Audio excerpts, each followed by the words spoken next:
Well, good morning and good afternoon, everyone. I see there's some folks that are joining us. We're going to wait about another minute and then we'll kick off our webinar today.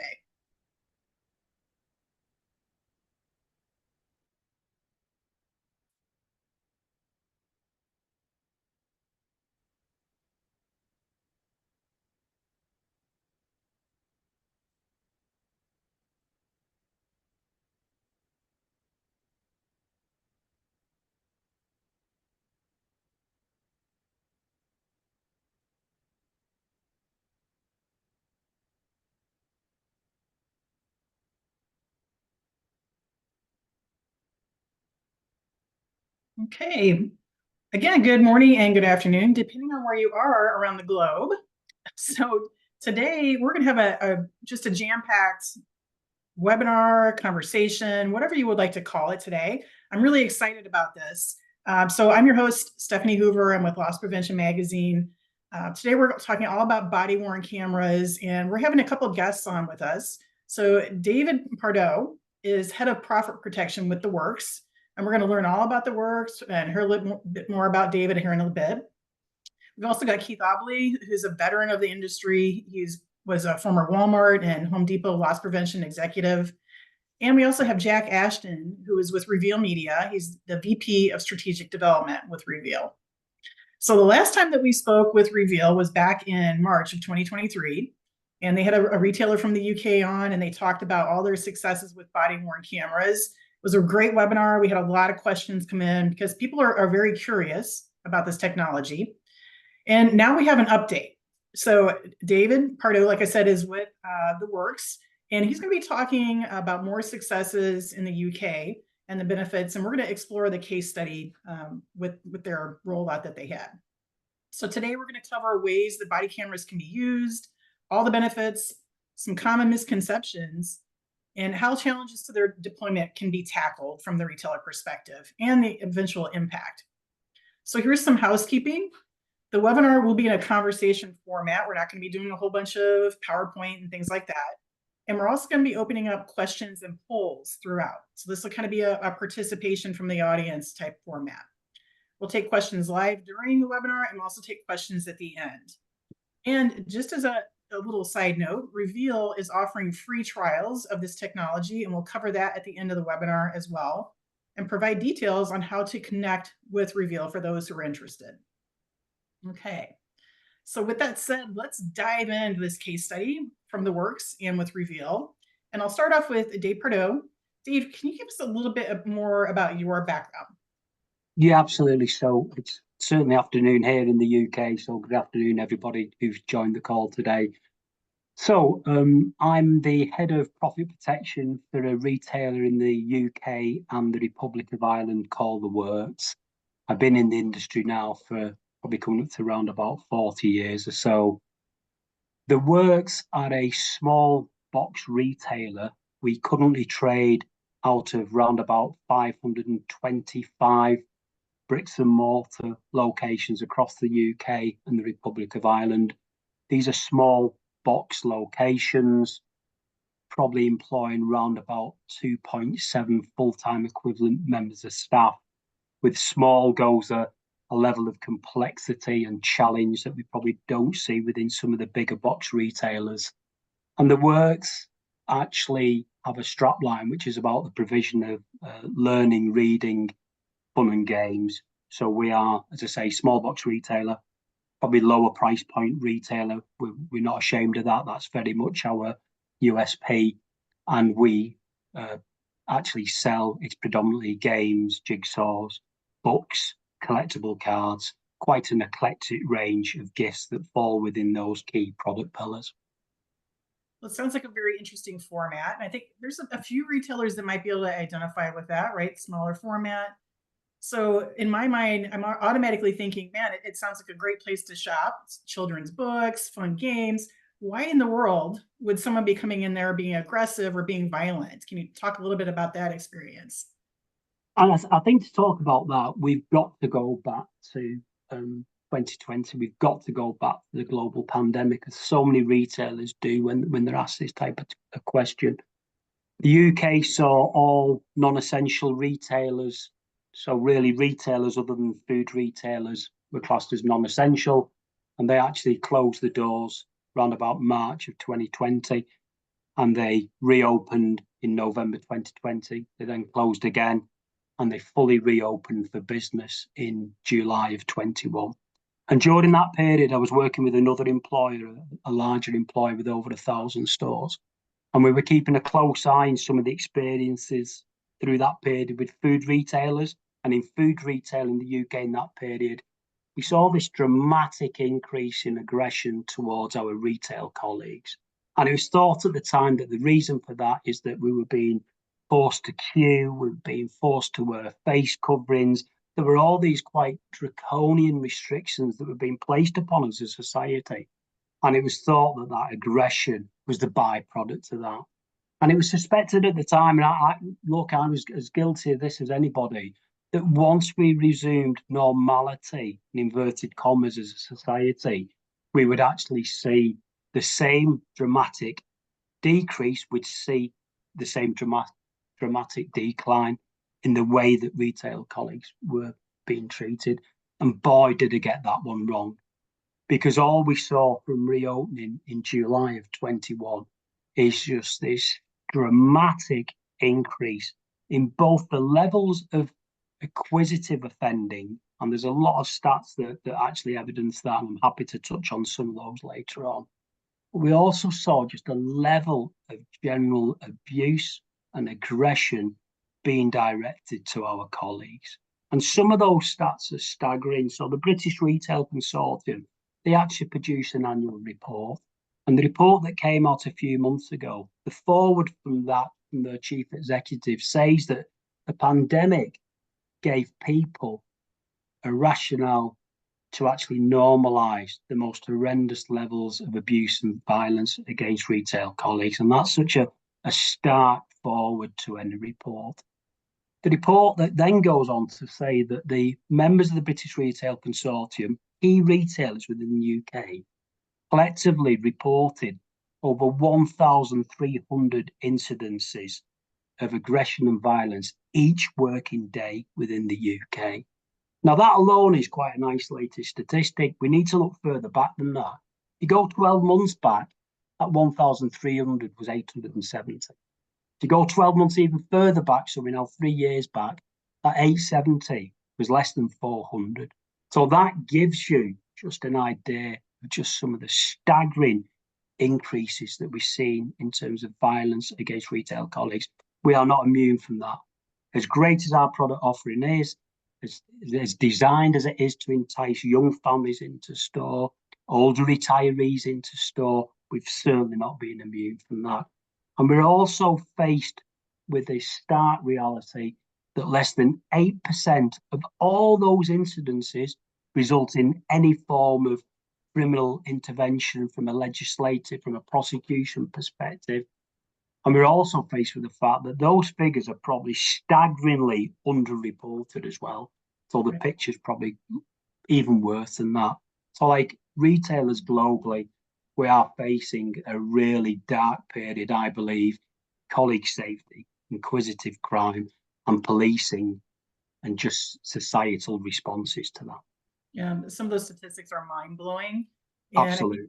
Everything that you just mentioned is exactly what we're experiencing here. It's almost like this violence, begets aggression. It just continues to grow like a fungus almost. But before we get into your case study, David, what I would love to do is talk with Jack Ashton from Reveal a little bit about Reveal.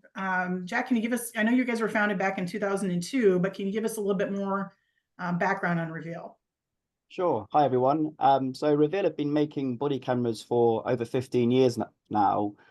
We started with the traditional industries you'd expect to see a body camera being used in, so law enforcement, corrections, and private security. But around 6 years ago, we decided to design a body camera specifically for retailers. I'm actually sporting one now, which is slightly different in terms of its lighter and easier to wear for a retail associate. It's a little less tactical looking. It's also a bit more customer friendly. So it's, in terms of brand perception, it's very different to a typical body camera. And that's actually a really large area of our business now is in the retail space. And sort of unfortunately, as David was mentioning, post-COVID, the demand globally all over Europe, the US, Australia, and New Zealand has just really increased. And the Works are one of our good customers, and they're using the camera that I'm wearing here. Yeah, that's great. I think in the UK especially, body-worn cameras are fairly commonplace. I think they've become pretty accepted across society. So David, back to you. I just want to talk with you. I know obviously the aggression played into this, but what made you decide to try body-worn cameras as a solution? Can you walk us through your case study? You know, because the industry that we work tirelessly within is something that we've always got to be innovating. We've always got to be actually, developing solutions, and not everything works. And Right. we'll all be, at the end of an initiative that's not delivered what we thought it would deliver. But for me, that development piece is absolutely key. When you think about it, so you think about the growth of tech within the security industry. So I think the first operational CCTV came into existence in the UK probably the late 1950s, early 1960s. I think in the early 1960s, there were 2 CCTV cameras in London. And I'm sure at that stage, they had an amazing influence on offending type behaviour. But unfortunately, as we know, that form of electronic surveillance, if I say to you, can you please desist from your aggressive behaviour? There is a 3 megapixel camera in the corner of the building there that's observing you. We know that just has no impact whatsoever. And probably around about 4 or 5 years ago, I was at the front end with a different retailer installing round about 300 very comprehensive store system CCTV installations, and that had such little difference in terms of acquisitive offending, and certainly it had no difference whatsoever in terms of violence and abuse against colleagues. And for me, I was watching what was going on with other retailers. I stay connected with the experiences of other retailers, and I was hearing about the body-worn video camera. I was doing some research into various academic white papers. I'm a massive believer that we should introduce academia into almost everything that we do, and some of the lessons from the past and the research of the past. I was reading a number of white papers and really became interested in the psychological impact that a body-worn video camera presents to an offender in terms of it's actually playing live their behaviour right in front of them. So there's no ambiguity. That is not a dummy camera. There's no ambiguity around that, because it's actually a matter of yards or feet from you, and you can see, live your behaviour that's unacceptable. And for me, it became incumbent that we were doing something different to protect our higher risk colleagues, hence me reaching out to initially a number of body-worn video camera suppliers. Right. Were there any early examples of incidents that were either prevented or you were able to successfully deal with afterhand or prosecute? Yeah, absolutely. So if we just we'll just take a step back, and I think Jack's already mentioned it already. So I spoke initially to around about 3 suppliers, and I knew in my mind what I wanted. Look, we employ people to be retail workers. Though the raison d'etre is to provide a fantastic retail experience to our customers, I wanted a device that did not get in the way of the day-to-day activity. And for me, that was absolutely key. And Jack's heard me say this before, but I did speak to somebody who was a competitor who I sat in a meeting, I think it was a Teams meeting at the time, and somebody was suggesting that they did a device that was, it was on a body-worn harness. It was like chest-based, and I just visualized it myself as a customer. It just sounded absolutely horrific. It was like the size of a GoPro. So straight away, I was being drawn to a less obtrusive device. So that was really why I started to look at the Reveal offering. The types of incidences that I wanted to actually look to thwart, and I'd put those in 3 main categories. Number 1 were the stores that I had that were being subjected from attention from organised crime groups. These were organised groups who would come in, target very, very specific items in store, We may have had traditional CCTV and awareness monitoring in store that we're not making any difference whatsoever. So I wanted to tackle that challenge. Number two is that I wanted to actually tackle stores who are being beset with a youth generation, the TikTok type generation. A lot of that goes right over my head, but they would come in store, they would cause absolute mayhem in store, distress the staff, all for the benefit of being filmed, to have 5 or 10 minutes of TikTok fame. And that was an issue that I was increasingly aware of I had to deal with on behalf of our colleagues. And the third one was stores who were just being hit with a prevalence of what I describe as ordinarily reasonable customers who would just exhibit inordinate levels of abuse because they were not happy with a refund policy, they were not happy with an exchange policy. You know, I was dealing with one just the other week where a hapless colleague is met with this tirade of abuse simply because an item had been purchased, I think it was about 13 months ago, and the customer wanted a refund for it, way outside of the boundaries and parameters of our refund policy. So there were those three levels. This was not just about acquisitive crime. This was about colleague well-being in whatever one of those three tranches that were being impacted by. It was as simple as that. Great. So we'll dig into that a little bit more and talk more about your case study and how things have gone for you. But I wanted Jack to kind of jump in real quick. Jack, can you just give us like a 1-minute overview of how the cameras work for those that aren't familiar?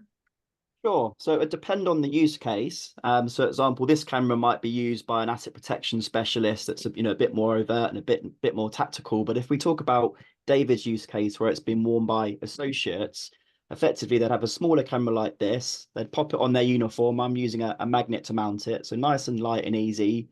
It's not recording, it's not on, and just by wearing it, it's acting as a deterrent. So people can see those cameras and tend to improve their behavior. And we even know from retailers that some known offenders come into the store, see that associates are wearing cameras and just walk out and leave. When they feel uncomfortable, all they need to do is slide the red slider down on the side of the camera and the camera will turn on, it will start recording, and that's when our unique front-facing screen comes on. And that's where the de-escalation occurs. And I'm sure David will talk a little bit about that later. But people really tend to moderate their behavior when they see that they're being recorded. And then slide the switch up when the incident's over. So it's not like mobile CCTV. They're not recording everything. They're just recording incident by incident. And then at the end of the shift, they dock their camera into a docking station. All of the footage is uploaded to our secure software, and then that can be accessed by the relevant team members within the retailer. So the associate can't access the recording. They can't edit it. It's really just a case of recording when required and then dealing with that data with the appropriate people afterwards. Well, I can tell you offline, David, you have to share some video with me because I would love to see someone Yeah. come to a screeching halt in the middle of being a jerk. Yeah, I bet that could absolutely. be pretty amusing. So let's take a second. I'd like to launch a poll for our audience. So if my assistant who's on board here could help launch this poll, and we'll have the audience take a 20 seconds here to answer, and then we'll go through the results.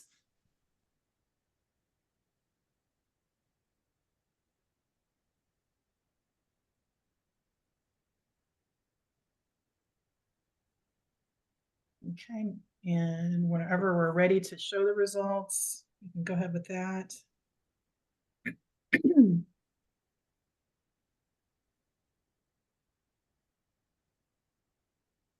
Few more people filling it out. Almost done.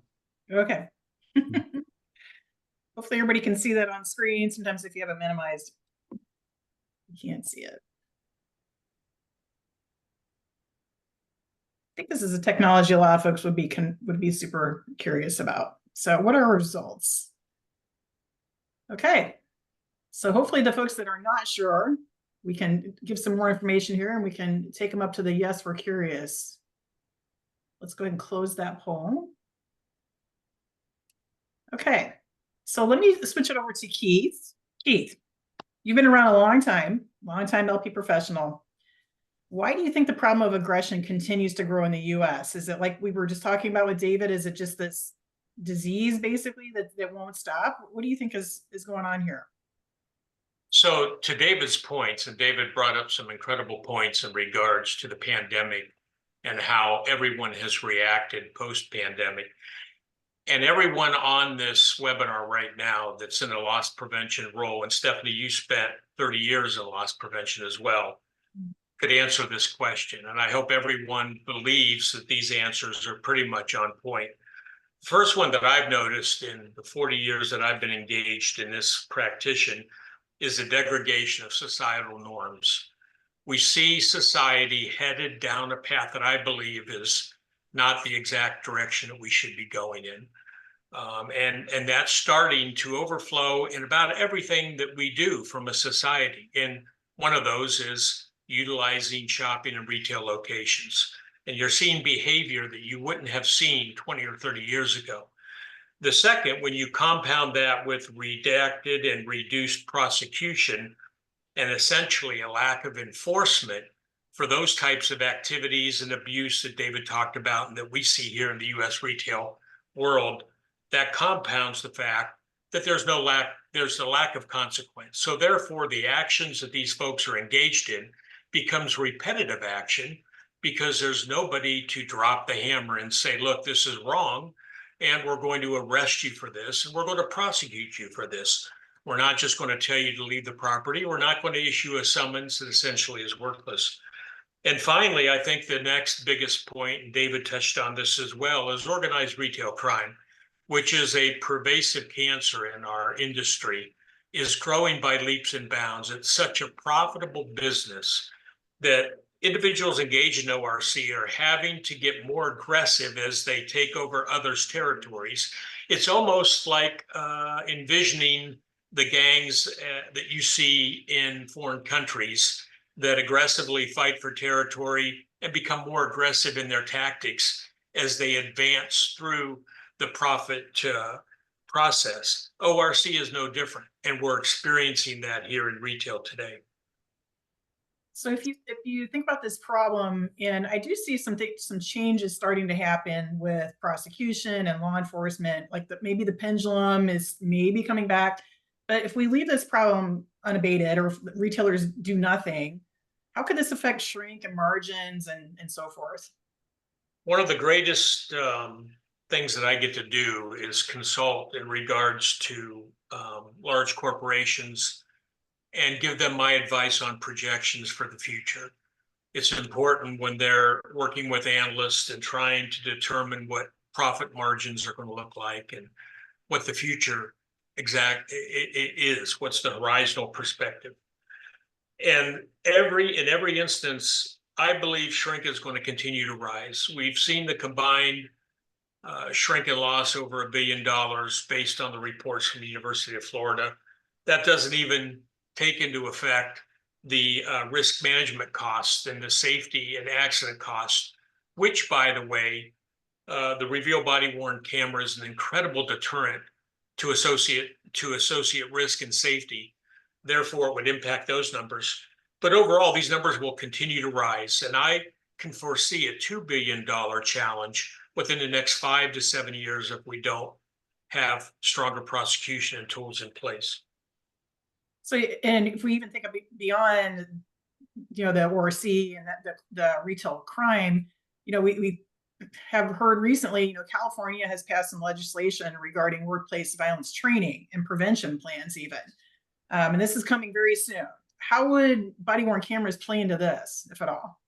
So states are starting to get involved, and it might not be too long before the federal government gets involved in dictating how stores and how retailers protect associates. Everyone on this call needs to begin to brace for that legislation. It's coming. You're seeing it in Washington, Oregon, and California today. They will start mandating specific associate protective tools to be able to continue to operate in those states. The reveal body-worn camera is essentially a safety associate tool.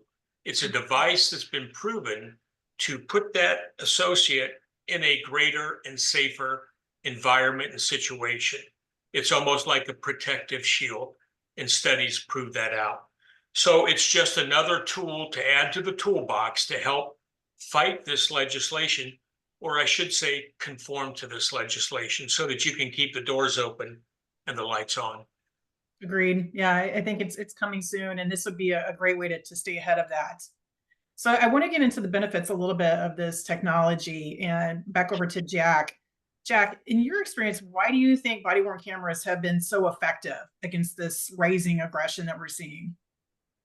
I think it's really about human psychology, and I think David touched on it earlier. It's people being aware that they're being recorded. And I think you might have the sort of highest risk bad actors that might come in that are worried about the evidence it might capture about them, stealing or whatever it might be. But you've also got maybe those medium risk type people that might be aggressive during a return that's being denied, that once they see themselves being recorded, they just tend to moderate their behavior. And I think a lot of retailers used to approach us for body cameras to capture evidence to use for prosecutions or for training, which is still great. But now it's really all about prevention and deterring because of this nature of people seeing themselves and moderating their behavior. Right. I think there was this old concept that's called see it, get it, fear it. Right. So, and I think David mentioned this too. We're all used to having these cameras in the ceilings surveilling us at all time, but the body worn camera is really, you're seeing, you're definitely getting it, and you're definitely fearing it, to your point. David, what do you think about that? I totally agree with that. We've got a number of store colleagues who are seasoned store colleagues, well used to dealing with incidences like this. That doesn't excuse it, but they're used to dealing with incidences like this. And to Jack's point, I know one in particular was engaging with the other week. They simply point at the camera. Now, I don't encourage that. I would encourage people to actually switch the thing on, but they just point. They point at the camera, and we've actually seen, interestingly, it was one of the London stores that were being targeted by a foreign national organised crime group on a regular basis.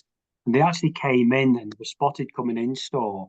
They noticed a colleague wearing a body-worn video camera, and they actually decamped from store, and they've not been back since. For those people, their activity is a day job, just like we have a day job. They do not want to be interrupted in that day job. They do not want that evidence being immediately available to local law enforcement, local patrolling groups. We have some retail patrolling groups.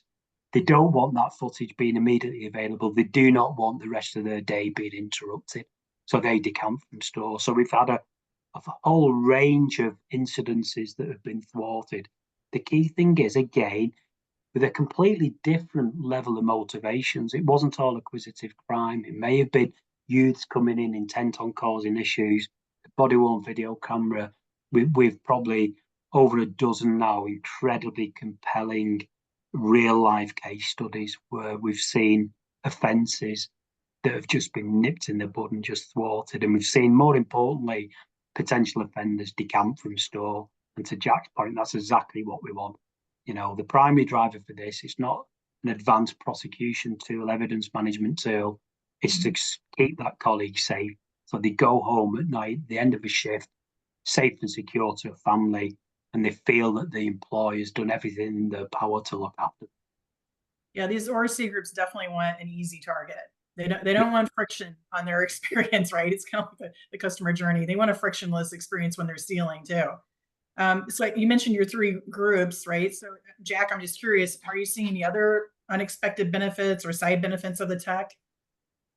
I think the most unexpected one is really giving leadership an insight of to what's happening in stores, because they can review real interactions. And a lot of retailers have taken the footage and used that to amend their de-escalation training, as they're learning that a lot of things have escalated due to what the associates have said in those situations. And previously they've only had CCTV, they've had no audio, but they've been able to really measure what's happened and address that with their team members. Yeah, there's nothing like being in the middle of the situation, right? And basically, if you're looking at that video, you're right in the middle of that situation and getting a real feel for how it was handled. I like that. Dave, what was your experience? Did you see any other unexpected? Yeah, absolutely. I'm having a bit of a wry smile with something that Jack said, because I was asked to review some footage probably a couple of weeks ago, and it's a store colleague who gets drawn into this almost this conversation with what clearly had been a shoplifter, a shop thief, around the morality of stealing and morality, and and I'm screaming watching the footage saying, just get them out of store, do not have this conversation with them. I mean, it was quite clear that at the time the shop thief was not posing a physical threat to the colleague. But to Jack's point, it's really helped me to say back to my team and to the L&D team to say that learn development, to say that we need to do something different, guys. You know, there's something missing from our suite of, you know, managing conflict and dealing with potential flashpoints. So to Jack's point, you know, this is not acting.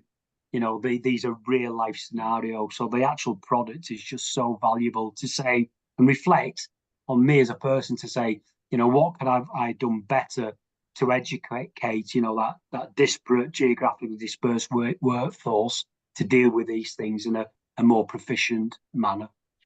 Maybe that colleague needs to be a therapist on the side. Absolutely, yeah. Yeah, it lasted for about 10 minutes. I was like, oh my. Okay. Well, let's pause again, and I would like to launch another poll for our audience just to keep things interesting and moving here. Let's see, we got body worn camera poll number 2. What is preventing you from moving forward with body cameras as a tech? Is it the cost? Is it privacy, legal HR concerns? More evidence is needed for efficacy in the US? Is it a concern about employees? Is it other technology or initiatives taking a priority? Or maybe it's even customer perception. I'd like to hear from you on this one. So give us a few seconds to populate. And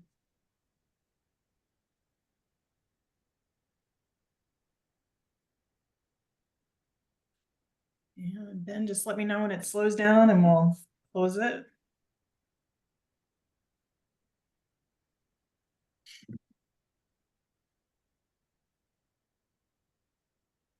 We have 5 more seconds.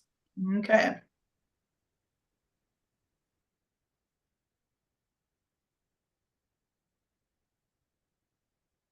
Okay, and what are our results? Okay, privacy, legal, and HR concerns. Interesting.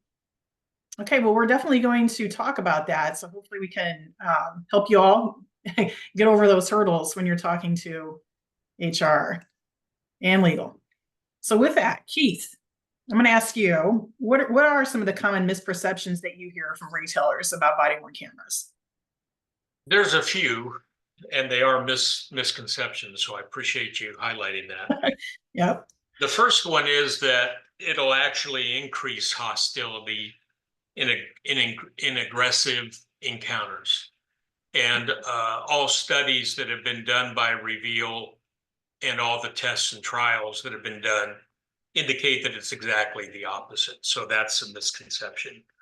The next one is that it puts a wearer at risk. That's a misconception. It's actually a protective device. So all studies have indicated that as well. A third one is customers are offended by seeing a body-worn camera. And that couldn't be further from the truth, because the good customers look at it as another security measure that the store or the retailer is deploying for their safety. And then finally, I would say that associates don't want to wear the camera. That's a huge misconception. As a matter of fact, when I first began to study the body-worn camera market as it is emerging into the United States, and I do want to mention real quickly, and I'll get back to my point, the UK is always ahead of the United States in regards to technology. For those of you who have traveled overseas into the UK, you've noticed 10, 15 years ago, public view monitors outside of the domain were prevalent. Anywhere that you were under surveillance. In the US, we had never even broached that perspective, but today we are more there. The same thing is happening with body-worn cameras. It's embraced in the UK, and now it's starting to see its fruition here in the United States. But in the stores that Reveal has tested in, when the initial pilot is over and they're getting ready to move to deployment, they have to go into the stores and recall the cameras and get everything reset for the deployment.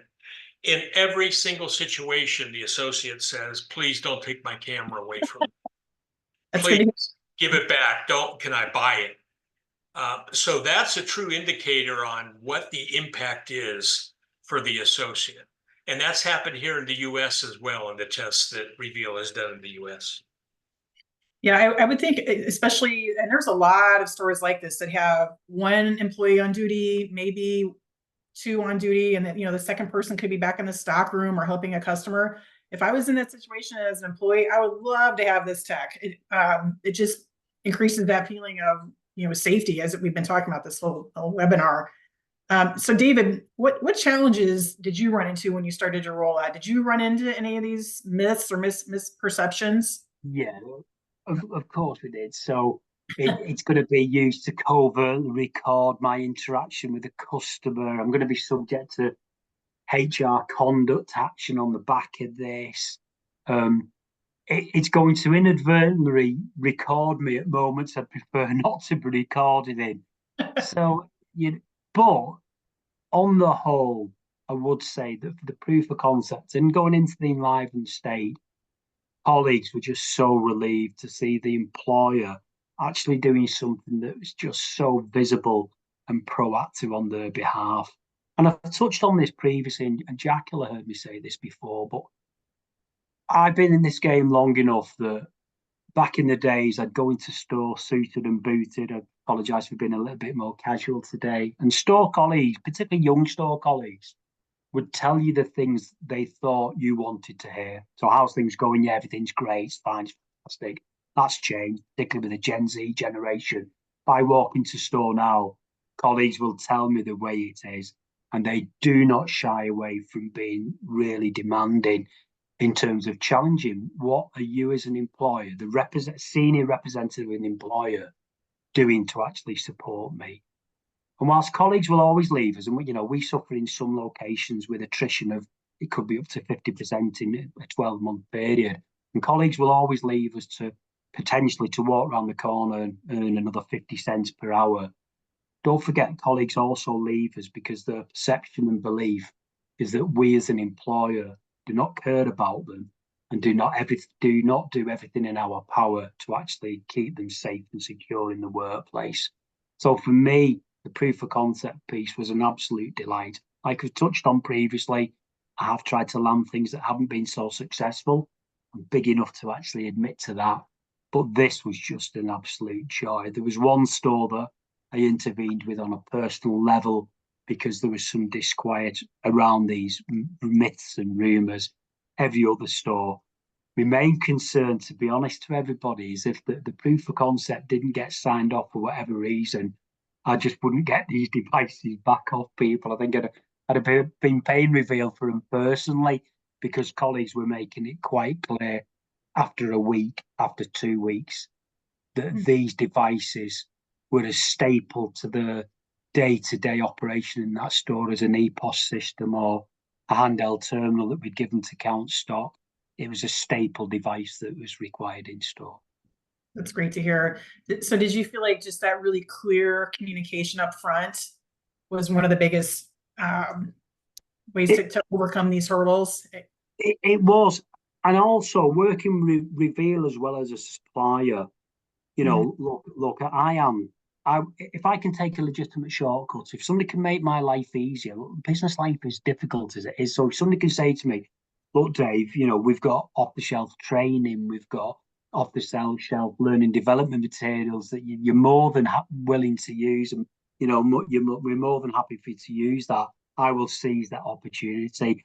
And that was really the mantra we revealed, that, the training materials, supporting even with that initial store engagement. The first few stores were me, one of my direct reports, or Reveal going out to store and actually walking the store colleagues through that.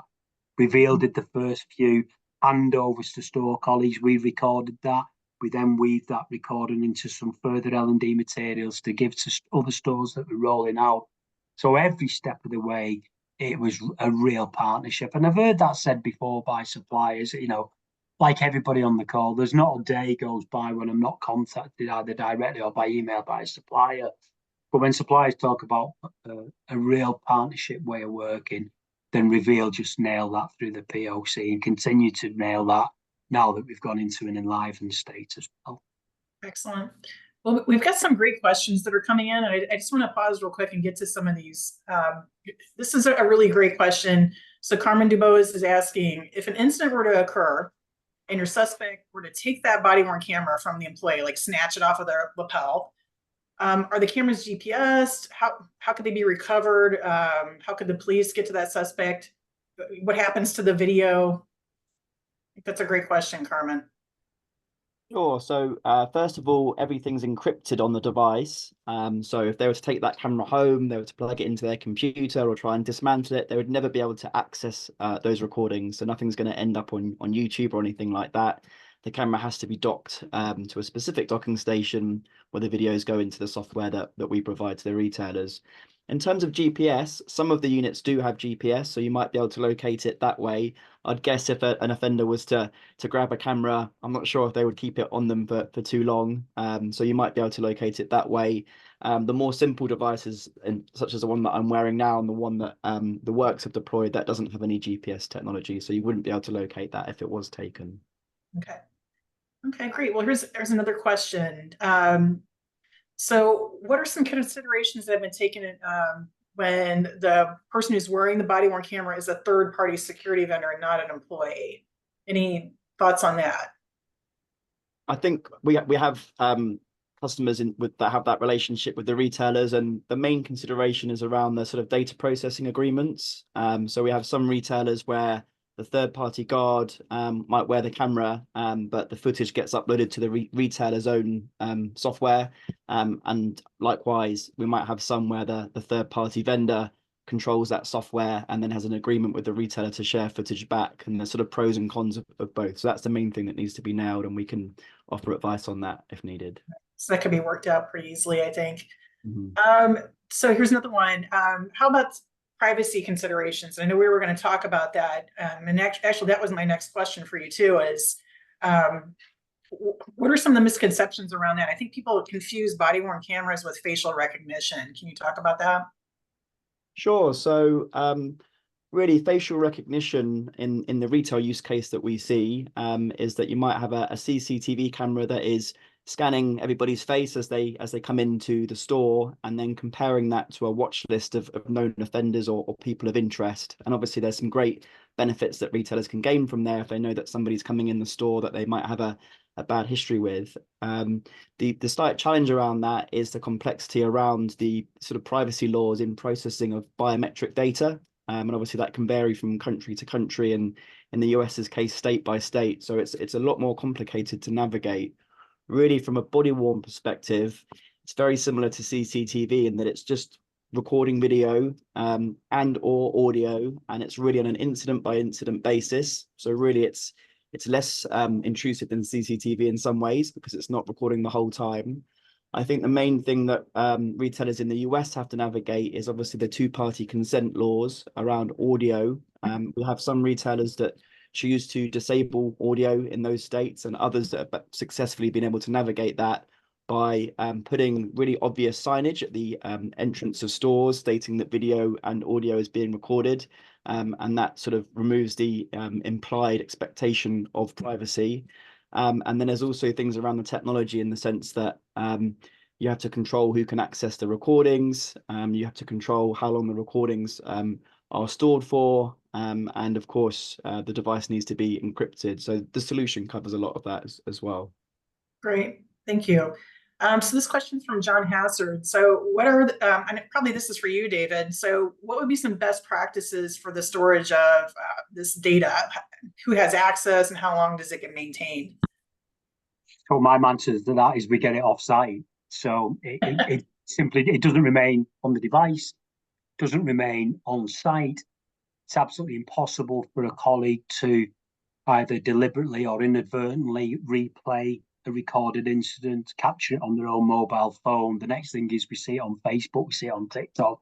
So for me, the mantra is to get that off-site. Further consideration as well, this is firmly within the public domain. We were subject as an organisation to quite a heavyweight ransomware attack, probably around about 2 years ago now. Because of that, one of the explicit conditions set by my IT department is that nothing I do is to piggyback on store internet or store IT resources. So consequently, working with Jack, working with the Reveal technical team, the methodology that we use is that the device is docked into a standalone station. We then use a router to actually put that into cloud storage. And once that action's undertaken off the encrypted device, the data's just away from the store. Right, that makes total sense. I know everyone Yeah, is always on the lookout for ways that ransomware attacks could happen. So absolutely. Yeah, absolutely. Here's a question from Rob Holm for Keith. Keith, any studies that demonstrate public view monitors are equally effective as body-worn cameras for retail? Interesting that question's come up. When I did a consulting project for Ahold, one of the things that I did was monitor the effectiveness of public view monitors with customers. We set up a blind test, and then we would interview the customers and get their perception on how they felt about the cameras. And what we overwhelmingly found was that associates would validate. Customers feel that it's another step in protecting their safety and security when they're shopping in that environment. We have found with body-worn cameras, it's the same exact effect. They believe the efficacy of body-worn cameras is preventing theft, loss, and risk to customers, which creates a more inviting environment for them to come into those retailers. Interesting. So I know, and Keith asked, or Rob asked a follow-up question. So if you've got a retailer where that public view monitor is a store standard, why would they consider body-worn cameras? Well, primarily for the safety of the associate, and I believe the de-escalation impact of body-worn cameras. In a recent pilot that was done in the US by a major fashion retailer, they were able to identify that 68% of potentially violent incidences were reduced by the effect of the body-worn camera. So if you have a 68% reduction in escalation, so that's a de-escalation rate, that's incredibly effective. So for that standpoint, that's why they are so much more impactful than public view monitors. Plus, they encompass the space where the situation's occurring, whereas a public view monitor is a wide angle, hard to look at, fixed environment camera and monitor that may or may not be within the customer's purview. And I think it goes back to my earlier point too, right? Everyone's just really used to those now. I don't think that they're a deterrent anymore. Maybe when they originally rolled out, they were, but people just expect to see those, and they are, I think, assuming no one's monitoring it. So yeah, I think that with the body-worn cameras, it's there, it's in the middle of that interaction, and people are seeing it. Yeah. So we have another question from Ray Bowling. He's asking, can the video be live streamed back to a designated endpoint for processing? Yes, we have cameras that can do live streaming, and retailers sometimes use that in different ways. So some might have the associate record on a lower level incident, and if something more serious happens, they might press a different button to do that live stream back to a SOC or a control room. Right. So this one actually occurred to me, and I think it's a great question. Alistair Milne asked this. So if a camera is taken from an employee by a customer, the footage is lost, right? I think we talked about that a little bit. They can't pull that, but is the footage lost? Yeah. In most cases, yes, it would be lost. If they had used that live streaming that I just talked about, then it could be captured in the back end, so you would be able to capture that piece. But if they were only recording locally onto the device, then it would be lost. There is some technology that could sort of trigger the upload if there was a SIM card inside there, but it's not really used by retailers, to be honest. So the short answer is yes, it would be lost. And David, here's a question for you. This is another interesting one. So did you ever find that employees were hesitant to record incidents when they're happening? I can't imagine they would be. If I'm an employee and I've got an aggressive customer, I want to record that. But did you find the opposite? So I think that's about the importance of the training. So, right. You know, these are things that are not simply shipped out to store in a box and colleagues are being told to log on to a site, look at a couple of videos and use them.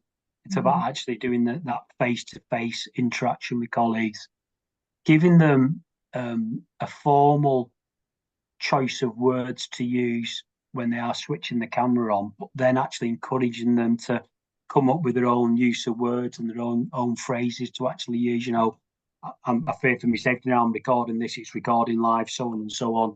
So really, for me, that was about the training. I think it would have been a different probably answer to that. If we'd have just sent these things out remotely, expected colleagues to, log onto a remote portal and enliven these devices. But because we were adamant and remain adamant that the training is face to face, colleagues have been confident in the use of the devices. Excellent. So we have one more poll question, if we can pull that up for our audience.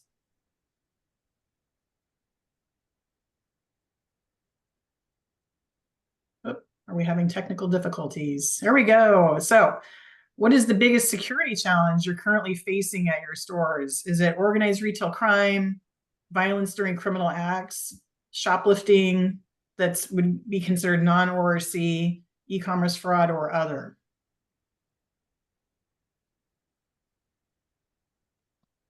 We'll give folks like a couple minutes or a couple seconds to answer that.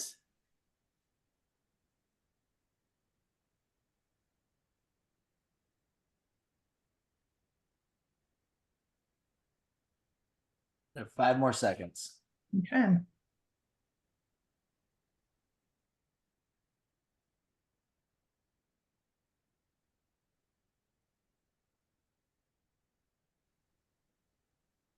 Okay, so shoplifting, external theft, non-ORC related. Excellent.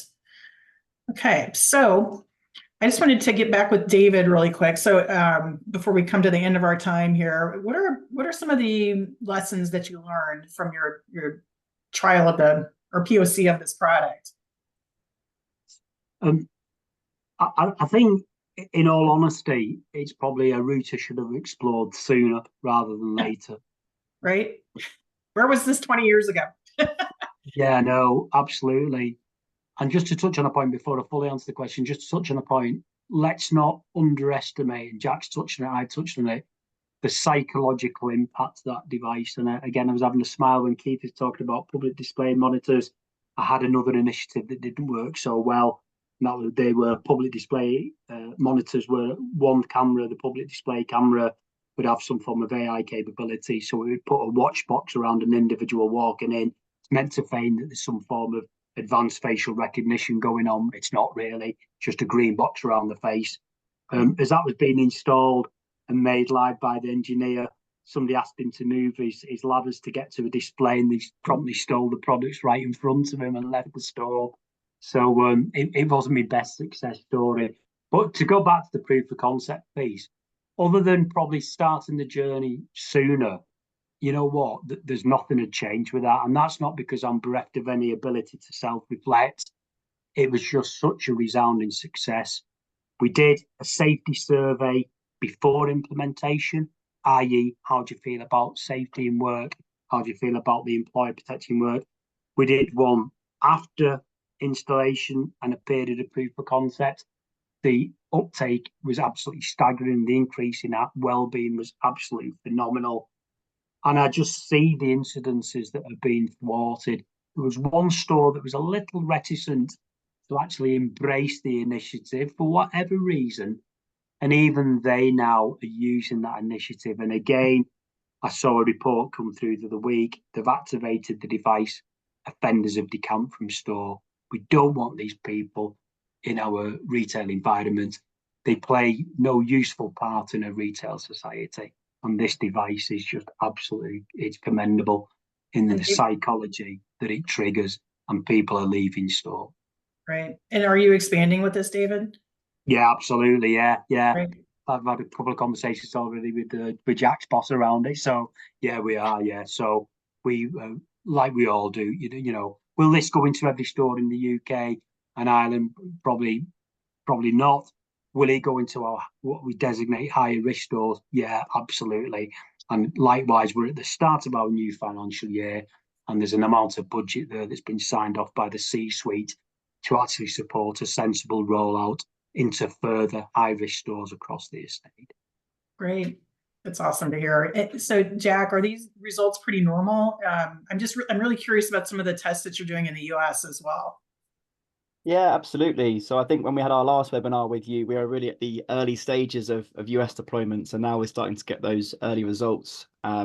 Keith mentioned earlier that a national US fashion retailer. They had I think it was a 68 or 67% reduction in incidents after deploying cameras to both their AP teams and to their managers and supervisors. And we're having lots of other similar results that I'm hoping to be able to share with you on the next webinar, and hopefully get one of our US retail customers on to do a similar presentation to David. Great. I think one of the misconceptions that I hear sometimes is that UK is different from the US, that it's a different environment. So Keith, what's your take on that? I know people are like, oh, customers won't like it in the US. What are you seeing and hearing out there? So we're a little slow to adopt here in the US. That's the only difference. I talk constantly to C-suite individuals and as well to loss prevention leaders. The reason I got into this was I had one of the largest retailers in the world contact me and ask me to help them discover some body-worn camera companies. And I interviewed every body-worn camera company in the US and abroad and found that Reveal actually had the product that made most sense for what they needed. And they are beginning the process of lab testing now. My point to everybody on this call, this technology is coming sooner rather than later. You need to be an early adopter and jump on board. And I'll tell you why. Because the retailers that are embracing this and testing this today, and there are many and they are large, are going to push this narrative. And those customers that are being driven out of their store locations, guess where they're going to go? They're going to head to the locations where there's the least resistance to their activity. And those are going to be stores without body-worn cameras. And associates are going to start leaving companies where they don't feel safe and going to companies where they do feel safer. That's just my advice to everybody that sits at the table that I used to sit at. Okay. Yeah, it's great thoughts, Keith. I want to kind of open this up to the whole panel. But if I'm a retailer in the US and I have an appetite for body-worn cameras, what are some things that you all would suggest that would create a roadmap for their success?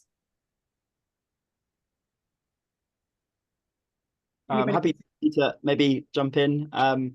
I think it's getting the right stakeholders involved, everybody from loss prevention, IT, senior management, HR, privacy, legal, retail operations. So a lot of people need to be involved. And I think the biggest thing that we've learned is really about driving adoption from the end users during the pilot phase and beyond. So there's a lot of internal PR that needs to be done, because people can be a little bit fearful about these devices and they'll have those same misconceptions about can they escalate. So that takes a lot of work, but we know from other webinars that we've done together that stores with high adoption of body cameras have the best results in terms of reductions of incidents and even in stock loss. One retailer we worked with recently, they had a really successful pilot. This was a gas station chain.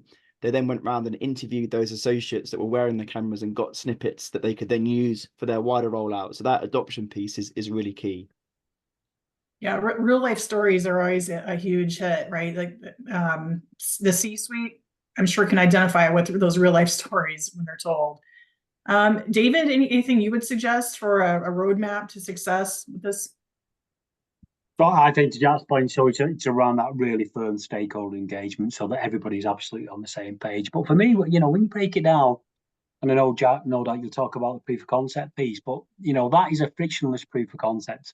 I was just on with a supplier earlier around some advanced sales analytics, and we're going to have to integrate the EPOS system into their model. We're going to have to do this and have to do that. It's going to be incredibly arduous. It's unlikely the proof of concept will be landed without any form of charge. So there was that consideration as well. Whereas this it is truly frictionless. You're not cabling a whole retail store trying to get this off the ground. It's from that deployment side of it, it is a relatively simple methodology to actually deploy into a live store estate. It really is. But again, for me, the absolute key to this was firmly bringing the colleagues along on the journey. That was absolutely critical. Excellent. We have one final poll that we'd like to put up. And here we go. It's already launched. So would you like to be sent more information on body-worn tech? And would you like to learn how to set up a free trial? Yes, no, not at this time, but maybe in the future. And while people are filling that out, Keith, could you just talk about any other information that might be available to folks? So the one thing that Reveal is expert at is helping sell the body-worn camera case use throughout your organization. We have numerous documents, white papers, we have facts, we have statistics. And the other thing is that we do a lot of hand-holding. They brought me on as a industry end user because I understand the end user process, having run Home Depot and Walmart at one time. We will help you walk through this process, internal, external, and it's probably the best experience you'll ever have with a supplier. And I'll leave you with this one last thought. Never assume that your leadership is not for body-worn cameras. Recently, we had a retailer that we had talked to at a trade show that said, my C-suite would never agree to this. He happened to get a phone call from a member of the C-suite asking, have you ever looked at body-worn cameras? Because we've been talking about it as an executive team. Always go in with a clear mind and great ROI information, and we can provide all that. Great. I know that there's some white papers. I know we have a white paper currently that's available on our website. I know Reveal is working on another new white paper that would definitely help folks not only learn more, but they could help pass it along to their leadership. There are a lot of questions in the queue. We can go a couple of extra minutes here if folks want to. I think people are still hanging on to the webinar. Do you guys want me to continue asking some questions? I see heads nodding. Okay. So I'm not sure if we can answer this one, but are there any companies currently using or testing Reveal in Canada? I think there's a few that are starting imminent pilots in the next few months in Canada. Okay. And so I think this is another misconception we need to address. What are the studies or what are your real world experiences regarding escalation when an employee reaches up here and turns on their camera? I think people think, oh, there's going to be a fight now that it's being recorded. But I think what we've all talked about here today is it's the opposite. So can you expand on that a little bit? It's definitely the opposite. And the reason is because the associate is in control of the situation. Normally the customer, and David could talk to this too, is aggressive, they're heated, they've got an issue. In most instances, they don't even recognize the camera's being turned on until the associate mentions, I'm activating this camera, or if the camera has an embedded message that says you're now being recorded. That changes the dynamic. It almost is an instantaneous change once they recognize that that camera monitor comes on. Okay. Thank you. I think, like I said, we've talked about that throughout. It's actually the opposite. I think people in the US have this perception that it's going to escalate things, but it doesn't do that. We have a question from Corbin Gower. And I think he's asking, are the devices used as a pool deployment or is it assigned to a specific associate? Do they sign it out, so to speak? Yes, the devices can be pooled. So you might buy 6 devices for one store and you might have 30 associates that work throughout a week, and they can share those cameras around and they can be assigned to those specific associates by entering a password or tapping an RFID card or some other methods. Okay. And then what's the demand on the store network with this recording? Does the body-worn camera have an impact on bandwidth? It's a common question, and it's really quite minimal because the body cameras are recording on an incident by incident basis. So it's not going to be hours and hours of footage. It might be 10 minutes, 15 minutes on a typical shift, and then that can be throttled and uploaded overnight and trickle feeded across the network. So it's really minimal in terms of bandwidth utilization. And I've got to imagine if you've got all of a sudden here's a store that's recording everything, that might be a little training situation, right? Where you tone it down a little bit. So here's a question for David. Please share how frequently you have recorded incidents. Is it something that happens all day, every day? Is it once a day? And do you track these? So we've got the devices now in just on around about 20 stores, and we'll see an expansion, as I said, in this current financial year. Those devices, I would say, are used in anger. Probably not even weekly, so footage isn't even captured in those stores on a weekly basis. I would say that the devices, from the imagery that we see and we actually research into, probably being used on a monthly basis. The threat of them and the threat of activation for some stores, though, every few days, store colleagues will threaten to actually activate those. But as I say, that it's not something that we've seen being used in store on a store-by-store basis on a daily basis, but certainly they are being used on a regular basis. Do you track the times when they threaten to turn it on? Do you track that as well, or? We have that, so we have an internal incidents reporting mechanism, and they all come through to us as standalone reports. And our last question is regarding a panic button type situation, where let's say there's an armed robbery and someone can just, I don't know, hit a remote button and every camera is turned on. Is this something you guys might be in the pipeline, or do we have that currently? It would be technically possible. Some of the devices have Bluetooth inside, so they could be triggered via an external source. We normally see that functionality being used in a law enforcement space or other industries. When it comes to retail, especially the larger brands, they're so concerned about the privacy piece, and so are the associates that are wearing the cameras, that I think it could be detrimental to the project if the camera wearers know that that camera could be activated by somebody or something other than themselves. So it's something we wouldn't recommend, even though the technology can do it. Yeah, to me, I'm just thinking that the time when I might want it is if, let's say, there was an active shooter, right? Because you're panicking, you're not really thinking about activating your device. But yeah, I could also see, as you said too, Jack, that it might be seen as intrusive. We had one more question come in. Are locations using the technology for operational interaction with customers? So I would see things like how long does it take them approach to offer customer service? So they offer a credit card application, those kinds of things. What do you think, David? I think it's probably a logical extension to it, but no, certainly at this time we're not, because don't forget, you know, an element of landing success of that proof of concept with a set of assurances to colleagues that, you know, these were not meant to be to monitor performance, whilst we'd reserve the right to take action and offer words of advice if footage captured a colleague inadvertently putting themselves at risk or our customers at risk. We wouldn't ordinarily be using it to inform that type of activity. But who knows? Who knows what the future brings? Just like those first CCTV cameras, 2 cameras in London in the 1960s.